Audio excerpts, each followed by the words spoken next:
Hey YouTube, how's it going? It's KB Baby here, and today I wanted to do a video talking about Dragon Ball and Akira Toriyama. If you can tell by the title and thumbnail, he has unfortunately passed away, and I want to cover it. So I also want to celebrate kind of like Dragon Ball means to me. I did something similar with Five Nights at Freddy's when Scott Cawthon was like excommunicated, I guess, from the Five Nights at Freddy's community. Though that's kind of not really been too true and stuff, and it's a whole different thing and it's different. But I wanted to do this because Dragon Ball really means a lot to me, and this is something that's really happened. So obviously, a bit different. So without further ado, I guess let's talk about it.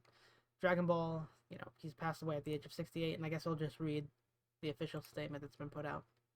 Dear friends and partners, we are deeply saddened to inform you that creator Akira Toriyama has passed away on March 1st due to acute subdermal hematoma. I don't know if I pronounced that right, probably not. He was at the age of 68. It is a deep regret that he has still several works in the middle of creation with great enthusiasm. Also, he would have many more things to achieve. Also, I'm sorry if I sound a bit weird. I think there's something wrong with my mouth. I'm gonna get checked out. Don't worry. However, he has left many manga titles and works of art in the world, and we're thankful for the support of many people around the world. He has been able to continue his creative activities for 45 years.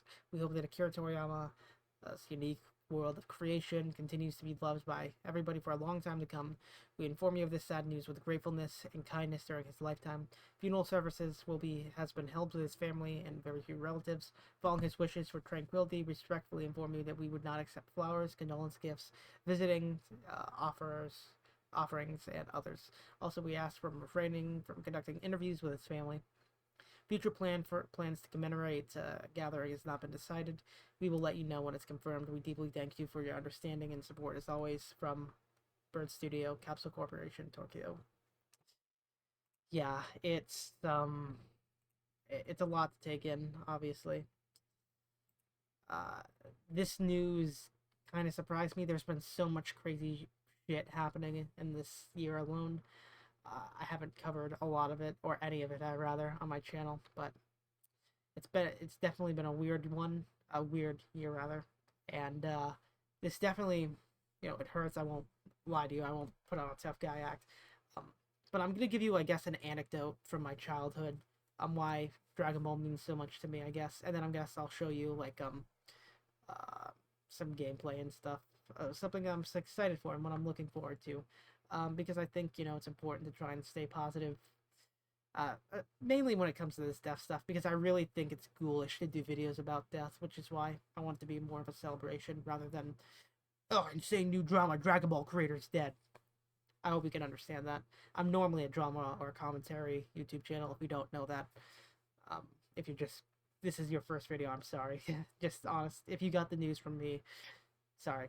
But why Dragon Ball means so much to me, is that uh, it was like really one of the first serialized shows that I ever watched. And what I mean by that is it's the first one with like a recurring continuous storyline, and I saw it on the Nicktoons network. I did not it's a weird place to see it.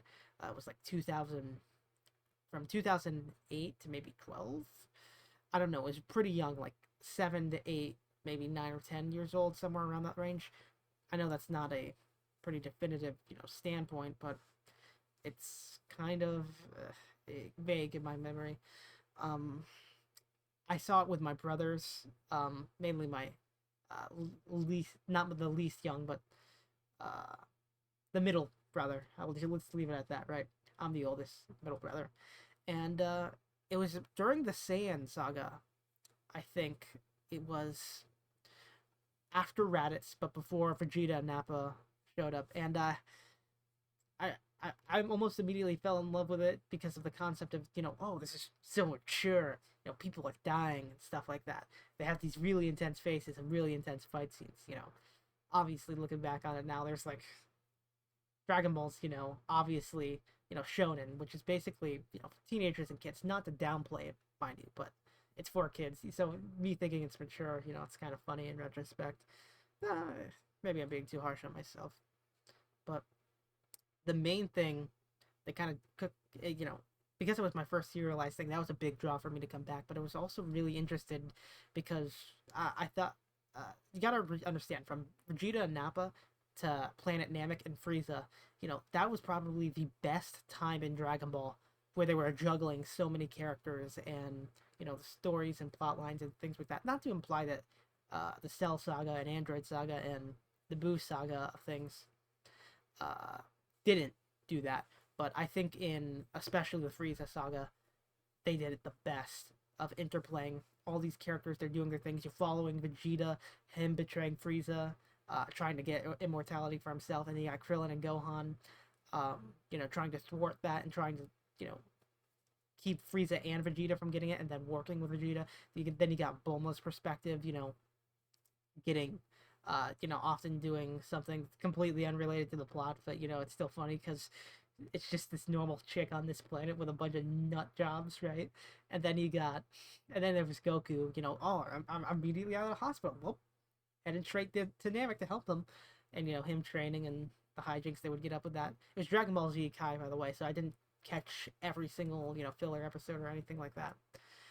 And it really did feel like this journey, and King Kai and them, the people that died that I saw dying, still being a part of the plot. And it really hooked me and invested me because I wanted them to come back and be alive, obviously. But so it was like super engaging at the time, and watching it with my brother, we'd get super excited, and then from there I got the three Budokai games, Budokai 1, 2, and 3. Um, not on the Xbox 360, like the PlayStation 2. Um, I'm kind of a young guy, but I managed to get a PS2 before they stopped really producing them for my grandparents, and I got a couple of classic PS2 games, not like well defined or well recognized classics like Final Fantasy games or anything like that, but still pretty, like, in my opinion, classic games. What the most important, Kingdom Hearts 1 and 2, and Dragon Ball, the Dragon Ball games being the others. But yeah, Budokai 1, 2, and 3 all on the PS2, and then the first Ultimate Tenkaichi game. Ultimate Tenkaichi? No, Budokai Tenkaichi. Ultimate Tenkaichi is the bad one. Um, yeah, and I'll pivot to that in a little bit, but yeah, just having it was my first fighting game, and I loved it. I know it's not, Dragon Ball fighting games aren't the highest esteemed things because the more games like Capcom stuff like Street Fighter and Virtual Fighter and Nether Realms with Mortal Kombat and Injustice. I know those games are more technical and have more technical things. Even something like Smash kind of has more technical elements to it than, I guess, a Dragon Ball fighting game. That's at least the kind of like hearsay I've heard on the internet, so maybe I'm completely wrong, but I still don't think those games were awesome. So awesome that I got Ultimate Tenkaichi. I never played Budokai Tenkaichi 2 or 3, unfortunately, which is why I'm excited for Sparking Zero. I'll get to that in a second. I don't keep saying that. But yeah, what I wanted to was referring to with Ultimate Tenkaichi earlier, there has been stuff that I haven't agreed with in Dragon Ball, right? Buu Saga, I think quickly became, I think that was the predecessor to the criticism of the Goku and Vegeta show. I've never watched Super. I've seen Battle of Gods and a bit of Resurrection F, but I've never. I loved Battle of Gods. I really liked it, but I never got around to watching Super because it was just so much at the time, and there wasn't anything. I don't come from a very middle. I don't come from a middle class family or a rich family. I come kind of upper, lower class, which sounds oxymoronic, but I swear it's true. So I never really had access to like streaming sites or anything like that to watch it, right? But I would, uh, but I was able to watch Kai because, Nicktoons, and that was cable. My family, I think, was a little slow to adopt to internet and stuff. Yeah, but maybe I'm being too harsh on myself, beat myself up over nothing. But yeah, Z Kai was awesome, but I didn't agree with everything. I didn't see much of the Boost Saga, but I remember even in the games, that's where I experienced the Boost Saga for the most part, and it felt off, even in the games, which cut a lot of the fat. And I think the Boost Saga in the show, I watched a bunch of it, off of like a pirating site. Full disclosure, sorry, Akira Toriyama. Um, I would have financially supported the series if I could. That's just how the cookie crumbled. I was 11. Sorry. I'm all over the place. I'm sorry. I know it. But saw the site, obviously, and I saw the boost log, and it's like the interplay with the characters just wasn't as good as Frieza or Cell and stuff. Cell Saga was really the last time where someone like Tien and Yamcha really contributed much, and even Piccolo is kind of being put to the side. So uh, the Saiyans were still interesting. Goku, Vegeta, Gohan, Trunks, they were still interesting, and the fact that the kid Sans got the Super Saiyan super easily without much of consequence, I felt was really felt that like kind of robbed a lot of the importance of Super Saiyan. But other bad decisions I didn't agree with. Ultimate Tenkaichi was one of the worst games I ever played. I still played it a bunch because, again, I was at middle class. It's not like I could get like 2 or 3 games. No, I would get like 2 or 3 games a year. That was the limit basically. And that sucked. Getting it, imagine that being one of your 1 or 2 games you get. There was also the game after that. The first game to feature Battle of the Gods. It was bizarre. It was weird. I don't think it was bad, but I think it was weird and bizarre. It's not coming to mind. Xenoverse 1, I loved. I didn't play much of Xenoverse 2, which is weird because it's a better game in almost every regard. But I just didn't play it. I was kind of growing out of Dragon Ball a bit. I still loved it, obviously, but I was definitely growing out of it. Other things took up a lot of my time.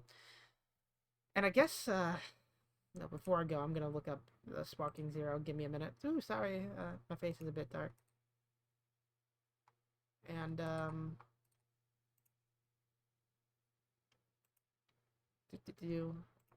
here we go. I'm just gonna play this in the background. This is like the thing I'm massively excited for, by the way. And it's Budokai Tenkaichi, and it's just, it looks amazing. It looks like everything I've wanted out of a Dragon Ball game. It includes stuff that I haven't seen. It includes stuff that I have seen and I feel very strongly emotionally about. And yeah, sure, a lot of the rosters repeats from previous games, but it still looks so goddamn gorgeous that I don't really mind. Sorry to use the Lord's name in vain, but I really mean it. This is just almost everything a Dragon Ball fan really wants, and the fact that you know obviously Toriyama is not like heavily involved in the game and stuff. It's more so the creation. Like this is like it for me, right? Like this is like almost everything I've wanted for a long time, and the fact that I will be able to experience it is dope. There's also Daiyama or something, which is a spin-off. It's one of the last things that Akira Toriyama has worked on, and it's kind of returning Goku to a kid, similar to GT, but I don't know much about it, I'll be honest, and I'll probably check that out. I'll probably make room for Dragon Ball Super too, because obviously, I want to know what's happening. I know what's happening. I've watched videos on it, but I just haven't been bothered to, sit down and watch it myself. Everything I've seen of Super past Battle of the Gods and Resurrection F hasn't really interested me. I'll be honest, that's another big factor, but I really hope that they don't ruin Dragon Ball. I think that's where I'm going to leave it off on, because a lot of these franchises, when the original creator goes or dies or whatever, what have you, the quality goes down very heavily.